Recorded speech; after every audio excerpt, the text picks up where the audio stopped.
पृथ्वी पर मनुष्य की उत्पत्ति कैसे हुई, किसके द्वारा हुई, शुरुआत में मानव की उत्पत्ति, मानव उत्पत्ति का क्या है राज, क्या कहता है विज्ञान मानव उत्पत्ति के बारे में। दोस्तों, क्या ये सवाल आपके मन में भी उठते हैं? दोस्तों, आज हम इस वीडियो में मनुष्य की उत्पत्ति कैसे हुई इसके बारे में इंटरेस्टिंग जानकारी जानने वाले हैं। तो शुरू करते हैं आज का ये बहुत ही दिलचस्प वीडियो। फ्रेंड्स, इस रहस्य को जानने के लिए हमें 4 अरब साल पहले की दुनिया को जानना होगा। असल में आज के पृथ्वी से 4 अरब साल पहले की पृथ्वी बेहद गर्म थी, यानी कि यहाँ जलता हुआ लावा और मैग्मा पाया जाता था। उस समय पृथ्वी का अनुमानित तापमान 1000 डिग्री सेल्सियस से 1600 डिग्री सेल्सियस था। करीब 3.9 अरब साल पहले पृथ्वी का तापमान कम होना शुरू हुआ और इसी कारण यहाँ तेज बारिश हुई। ये बारिश कई सालों तक हुई। लगातार हुई इस बारिश से लगभग 80% भाग समुद्र में डूब गया। बाकी का 20% भूभाग ठोस होकर ठंडा होकर धरातल बन गया, जिस पर आज भी हमारा जीवन चल रहा है। इस भूभाग के कुछ बड़े हिस्सों के आपस में टकराने से धरती पर पहाड़ों का निर्माण हुआ। समुद्र के पानी में भाप बनी और पहाड़ों पर बारिश हुई, जिससे ग्लेशियर का निर्माण हुआ और धीरे धीरे पृथ्वी बेहद ठंडी हो गई।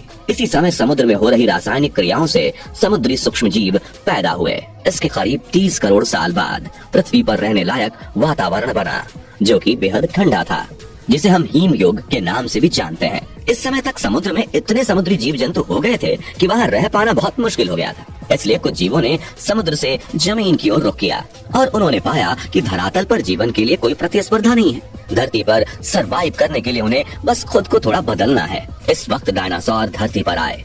डायनासोर पृथ्वी के सबसे बड़े जीव थे। माना जाता है कि आज से 6.5 करोड़ साल पहले एक बड़ा एस्टेरॉयड पृथ्वी से टकराया, जिससे धूल का गुब्बार उठा और उसने सूरज को ढक लिया। तापमान गिर गया। डायनासोर्स का काल खत्म हो गया।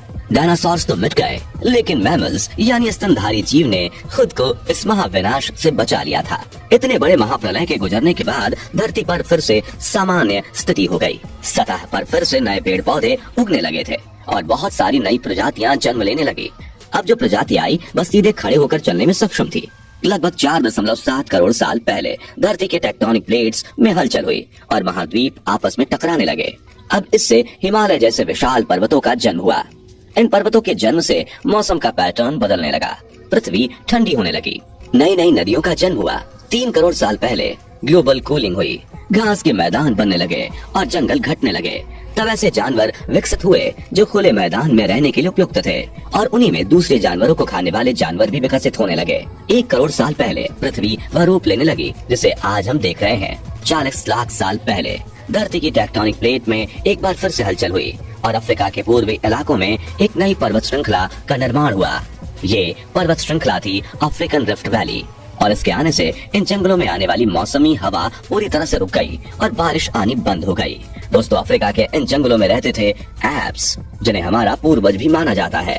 बारिश के बंद हो जाने से यहाँ के जंगल सूख गए, जिसका सबसे ज्यादा असर इन एप्स पर पड़ा। जंगल सूख जाने से इन एप्स के लिए खाने की समस्या पैदा हो गई और इसीलिए अब ये पेड़ों से उतरकर खाने की तलाश में जमीन पर अपने कदम रखने लगे। इनका दिमाग एक संतरे जितना बड़ा था और इनकी लंबाई 4 फीट तक थी। कई हजार सालों के विकास क्रम के बाद ये 2 पैरों पर चलने लगे। समय के साथ साथ विकास की प्रक्रिया चलती रही और हमारे पूर्वज धीरे धीरे विकसित होने लगे। 30 लाख साल पहले हमारे पूर्वजों का दिमाग काफी बड़ा हो गया था। माना जाता है कि इंसान और एप्स एक ही सोर्स से विकसित हुए और वो सोर्स था होमिडियन। कहा जाता है कि ये प्रजाति हमारे साझा पूर्वज थे। शरीर से ये बंदर और इंसान दोनों ही तरह दिखाई देते थे। ज्यादा समय पेड़ पर रहने के अलावा ये झुक कर चलते थे। हालांकि इनकी सटीक शरीर की बनावट कैसी थी वो किसी को नहीं पता, लेकिन एक बात तो तय है कि इंसान और एप्स को विकसित करने वाली प्रजाति यही थी। आगे चलकर ये एप्स और विकसित हुए। कुछ एप्स पेड़ पर ही रहना चाहते थे, जबकि कुछ ने विकसित होकर जमीन पर चलना शुरू कर दिया। जो अब भी पेड़ पर रहना चाहते थे वो बने गोरिल्ला, जो कि आज भी धरती पर मौजूद हैं। और आगे इन प्रजातियों में कोई खास विकास नहीं हुआ, लेकिन जिन्होंने विकसित होकर जमीन पर चलना शुरू कर दिया वो थे होमिडियन, जो आगे चलकर 2 भागों में विभाजित हो गए। एक बने पेनिस्कस और चिंपैंजी, जिनका डीएनए आज भी इंसान से 99% तक मेल खाता है, और दूसरे हुए होमोसेपियन, जो आगे चलकर इंसान बने। लेकिन होमोसेपियन से आज के विकसित मानव बनने में कई हजार साल गुजर गए। तो आइए इस कहानी के बारे में भी जान लेते हैं। विश्व के अनेक स्थानों पर मानव की खोपड़ियों और हड्डियां प्राप्त हुई हैं। वे लगभग 1.5 लाख वर्ष पुरानी हैं। आज से 10,000 वर्ष पूर्व तक आदि मानव झुंड बनाकर जंगलों में भोजन की तलाश में घूमता रहता था। फिर उसने पत्थर को हथियार की तरह इस्तेमाल करना शुरू किया। समय बीतने के साथ ही आदि मानव समूह में अन्य जानवरों का शिकार करने लगे थे। ये थे होमो इरेक्टस, जो अन्य जानवरों से ज्यादा होशियार थे। इन्होंने ही सबसे पहले आग का इस्तेमाल करना सीखा। आग की खोज इंसान के लिए सबसे बड़ी खोज थी। जानवरों का शिकार करके खाना, गुफाओं में रहना, यही आदि मानव की दिनचर्या हुआ करती थी। वहीं जंगली जानवरों के भय से गुफा के बाहर दरवाजे पर आग जलाकर अपनी रक्षा करता था। पत्थर से ही आग जलाता था, पत्थर के ही बर्तन और औजार का उपयोग करता था। आदि मानव का दिमाग समय के साथ साथ काफी बड़ा हो गया।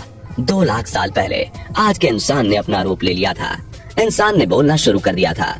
पहली बार कोई जानकारी एक से दूसरे इंसान तक या एक से दूसरी पीढ़ी तक पहुंचने लगी थी। यही वो आखिरी विकास क्रम था जिसके बाद विकसित होकर आज का मानव बना, यानी होमो सेपियंस।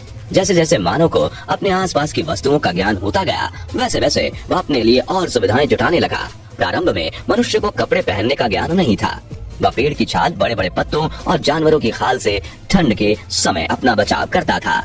बाद में वह जानवरों को पालना, पौधे उगाना, अन्न पैदा करना आदि सीख गया, जिससे उसका घुमक्कड़ जीवन समाप्त हो गया और एक स्थान पर झोपड़ी बनाकर रहने लगा और खेती करने लगा। उसने कुत्ते, बकरी, भेड़ आदि जानवरों को पालतू बना लिया। उनसे अपने कार्य में सहयोग लेने लगा। धीरे धीरे मानव ने धातु की खोज की। उसने पहिया बनाना सीखा, साथ ही पत्थर की चाक बनाकर मिट्टी के बर्तन बनाने लगा। मनुष्य के विकास का क्रम लगातार जारी रहा और अब भी जारी है। यह एक अनवरत चलने वाली क्रिया है जो शायद तब तक चलती रहेगी जब तक यह धरती है। तो दोस्तों, ये थी धरती पर जीवन के आरंभ की कहानी, मनुष्य के आदि मानव से आज तक के आधुनिक मानव बनने की कहानी। आशा है आपको हमारा आज का ये वीडियो पसंद आएगा। तो फ्रेंड्स, आज की वीडियो के लिए बस इतना ही। अगर आपको ये वीडियो पसंद आया हो तो इसे लाइक और शेयर करें। ऐसे इंपॉर्टेंट और नॉलेज वाले वीडियोस के लिए चैनल को सब्सक्राइब और फेसबुक पेज को फॉलो जरूर करें।